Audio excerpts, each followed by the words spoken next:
So, we're going to be reading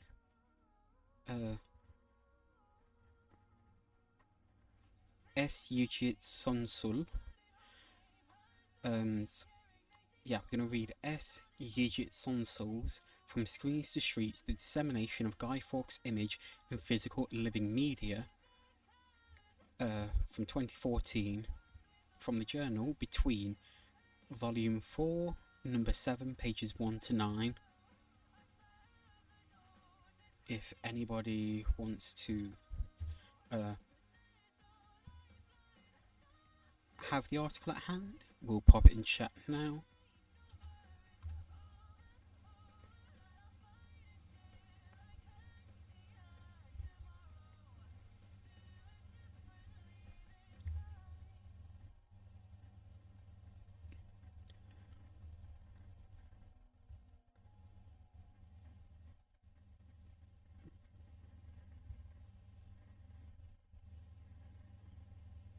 So, From Screens to Streets, The Dissemination of Guy Fawkes' Image in a Physical and Living Media by S. Yujit Sunsul.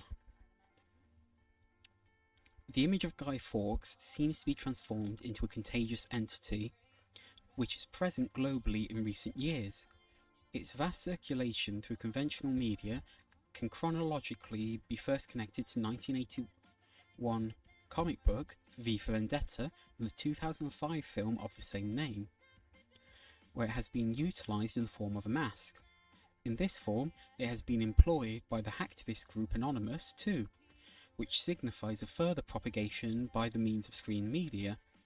However, its frequent use in the post-2010 civil protest movements around the world delineates a more complex picture. Even though these events are not organically connected to each other at all, the image of Guy Fawkes has been present in all of them. Examples include the so-called Arab Spring movements starting in the late 2010 in Tunisia, Occupy movement in the United States in 2011, and the Gezi Park protests in Turkey in 2013.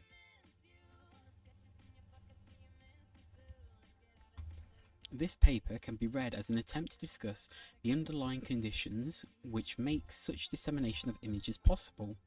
That being said, to do this, I will not choose to apply textual analysis to the comic book or to the film, and try to locate their cultural significance or their relation to the contemporary social, political, or historical actuality. Instead, this paper shall investigate the dissemination of the image of Guy Fawkes in the contemporary political context and its relation to the contemporary networked media ecology. What we'll try to do is to crystallise the pervasive image in question and locate it in the contemporary culture by tracing its history, so to say, of mediation. To put it another way, this paper can be read as a study in diagrams of propagation in visual culture. I will try to link the presences of such image in these protests to the contemporary media ecology to open up a debate on the politics of contemporary images. And let me just pop over the category we're in, because I forgot to do that.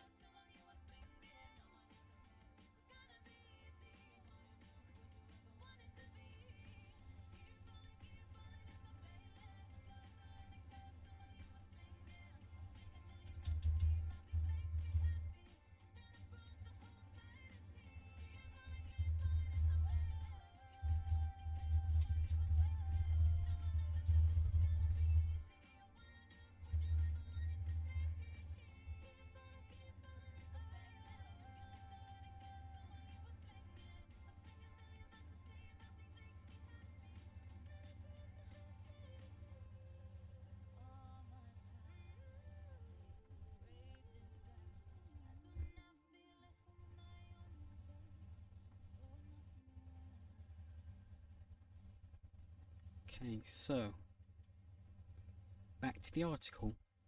I will discuss this phenomenon as an image contagion that realises itself by disseminating from one host to another. The host here stands for physical, cultural, or technological media, that is to say, lifeless media, like a canvas or an LCD. But the host here stands for a living medium too, the human body. Before going any further, I would like to bring art historian and image theorist Hans Belting into discussion to clarify what I refer to when I say the image of Guy Fawkes, and with such a taxonomy of media.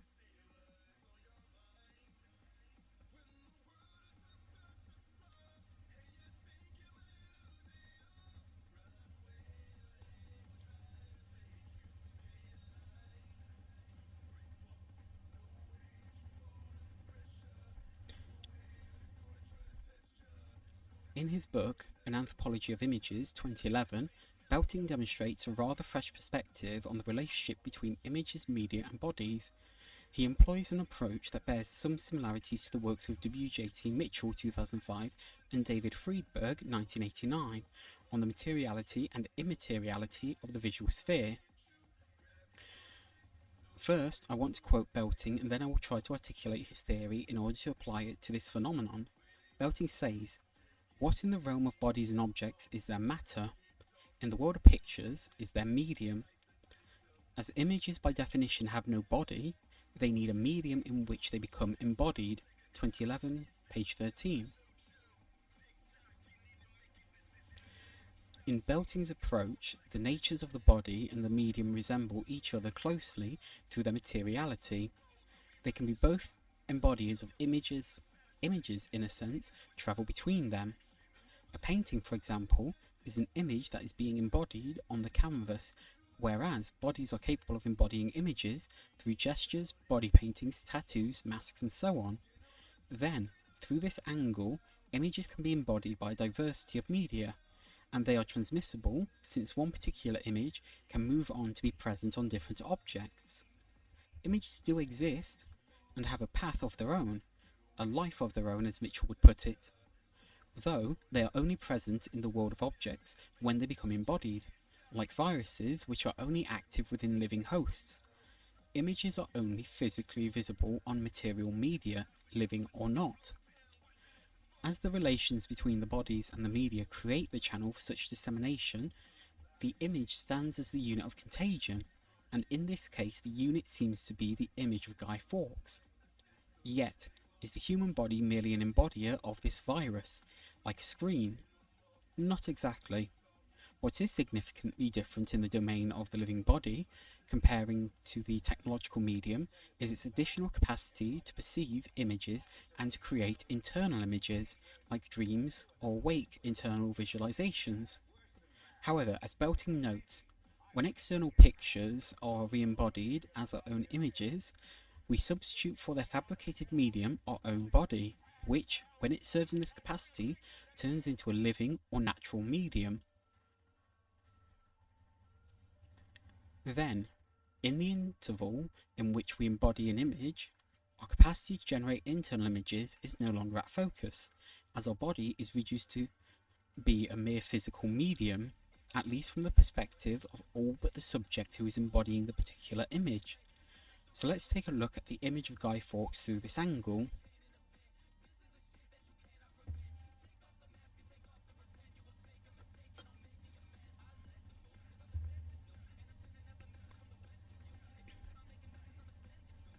This image, and even the mask, predates the comic book, though not in an identical form. Historically, Fawkes was one of the members of the Catholic resistance movement who unsuccessfully attempted to blow up the Houses of Parliament in 1605 on the 5th of November. After this attempt, the Parliament of England passed an act which rendered this date a celebration day for the failure of the plot. This date is called Guy Fawkes Night, or Bonfire Night, which is still actively celebrated across Great Britain. In some points in history, Guy Fawkes masks have also been used in this celebration, so their origin, if there is one, is in the streets.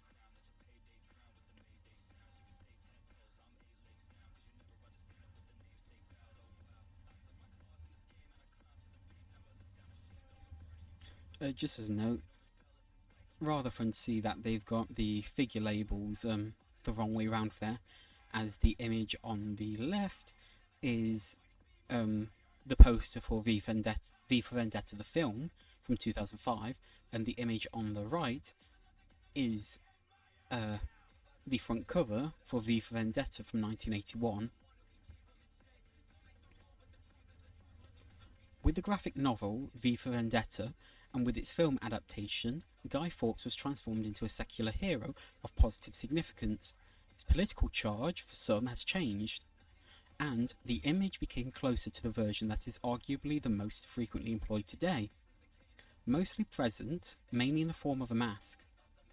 In the late 2000s and early 2010s, we see this image across a variety of media, both technical and biological. The hacktivist group Anonymous employed this image as its face, so to speak, and we can partly hold it responsible for such vast dissemination.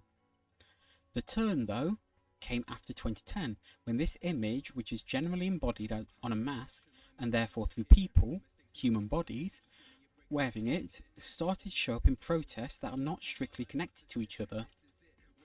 In Sao Paulo, New York City, Istanbul, and Cairo.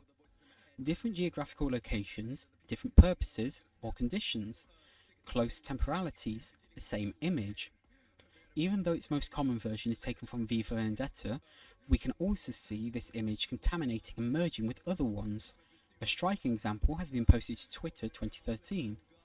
In this image, we see the Turkish activist Ethem Sarasuluk, who was eventually shot in the head by the police and lost his life in the Gezi protests. One of the most prominent left-wing hacktivist groups of Turkey, Red Hack, posted a combination of Ethem's face and the mask after this incident. Figure 4, the mask at the protests around the globe.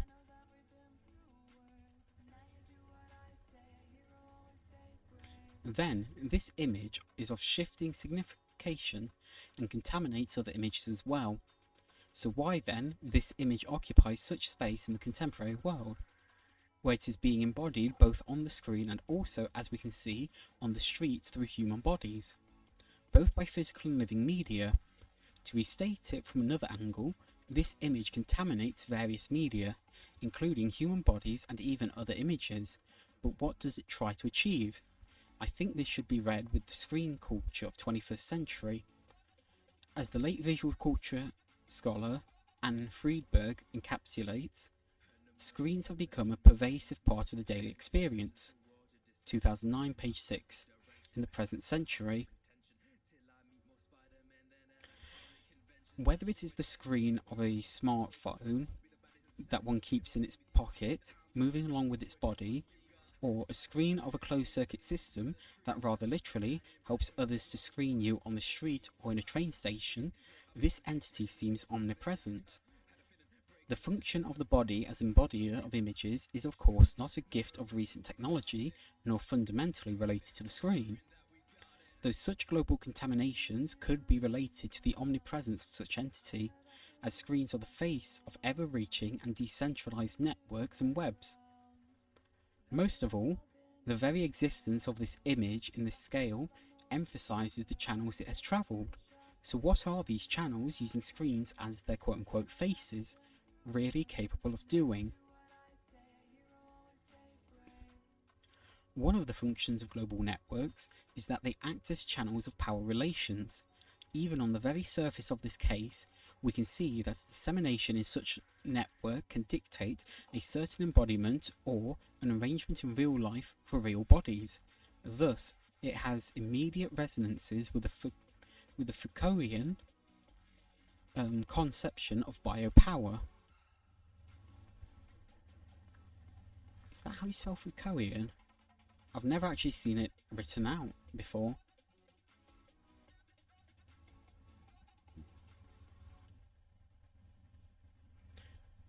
But, to continue, as the screens reach out to our very personal spaces and stick to our bodies wherever we move, rendering our actions vulnerable to monitoring, the scale and mode of operation of both control and intervention have changed.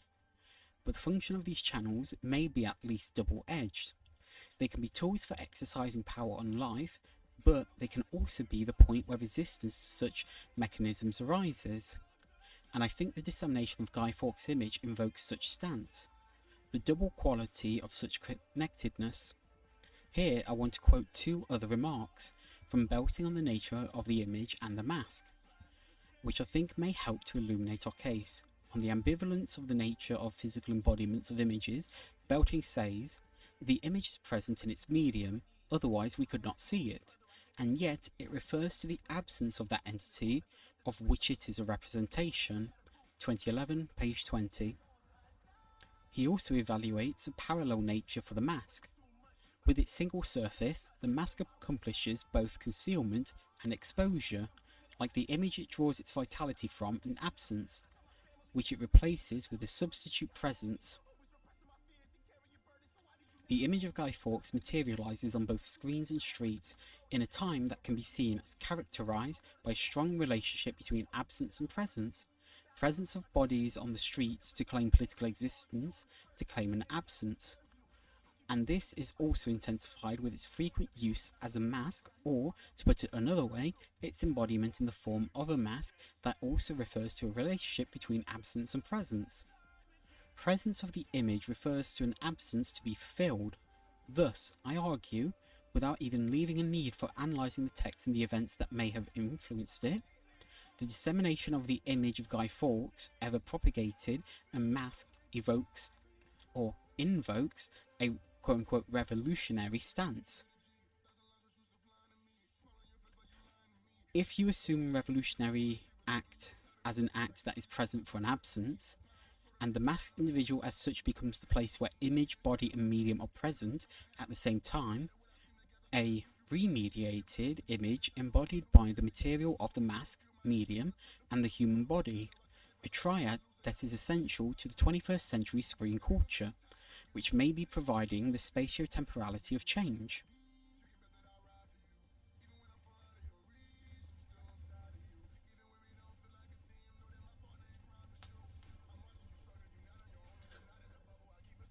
And so that was S. Yigit Sonsals from Screens to Streets.